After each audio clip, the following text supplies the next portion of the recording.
can remember when Nick had barely started walking. And I guess it was probably clearly close to his, being 1 year old. He had all his hair. He had one of these little basketball goals, tiny little goal where they can just barely pick the ball up and shove it in there. And it dings when it comes out and the ball rolls back out. He was on that thing all the time. Just growing up, having two older brothers that were, big into sports and them having success. That brother being an all-state football player and a pretty good basketball player, and then Ramon being a all-conference player, a captain on the state championship basketball team. It just put the pressure, but at the same time, it was like, I had some goals and I had things that I could go reach, and I had seen them do it, so I knew it could be done if, just worked hard and did the right things and stayed focused. I remember watching him as a freshman and thinking this kid's going to be special, and each year he played as a sophomore and a junior, when he'd go to his games, he was the best player on the floor.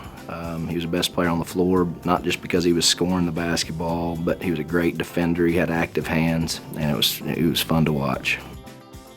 One of my earliest memories of Fayetteville basketball, which made me fall in love with the Fayetteville basketball, I remember coming into the old Fayetteville Bulldog gym. I did front row to watch Bradford and seeing him actually in action, wearing the long socks. And, I knew that he was always in the gym. He's putting up work, and it wasn't going to come easy. He earned everything that he got. I had my brother at junior when I was a 7th grader. I played 8th grade. He was the assistant coach on the 9th grade team. And then when I got to 8th grade, he moved up to the high school. And so I had my last 2 years at Ramey on my own, trying to set my name. And then when I got out to high school, that's probably when the first time I felt the pressure, because he was an assistant, and I remembered we were doing some sprints and I was kind of being lazy and one of the last guys in the sprints. And he set me down after practice and let me have it a little bit, and Ramon was just like, hey, being a brother of the coach, you have to live up to these standards. And he told me if he ever seen me lagging and last in line or last in sprints, that it would be a problem. And then I think that's the day I realized, hey, you got to bring it every day.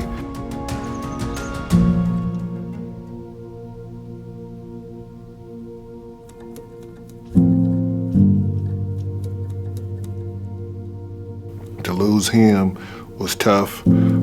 For a split second there, I thought about not playing, but then I knew that's exactly what he wouldn't want me to do. And so from then on, I just tried to really, really bust it.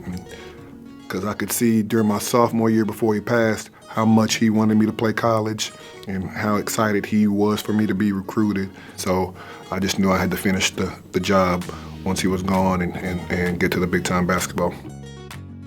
My last 2 years of high school gave me that confidence to know I belonged, and school started to recruit me, and I felt like, hey, I can do this.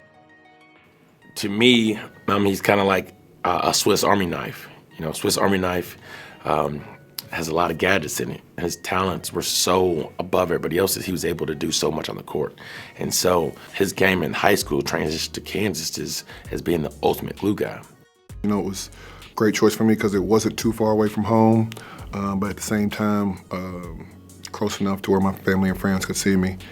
And just feel so lucky playing for Coach Williams every day and learning so much from him and the great coaching staff we had there and all the great players that I played with was just, amazing.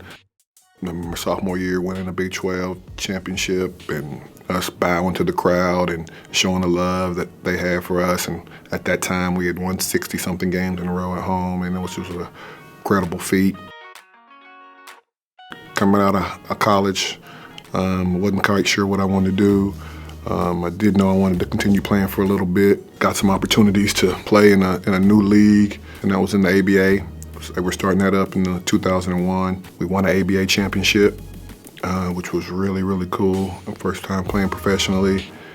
And then he went and played overseas, and he continued that defense.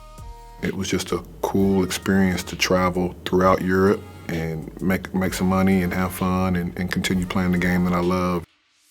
He's still very competitive, and even with what he's doing right now as a coach. If Dan's dribble, yeah, cheat on this one. Because if Dan's dribbled up and then whatever Sawyer does, if Sawyer goes, you go right there and take that pass away. Day one of him coming into our practice and our program, we knew right away it was the right move.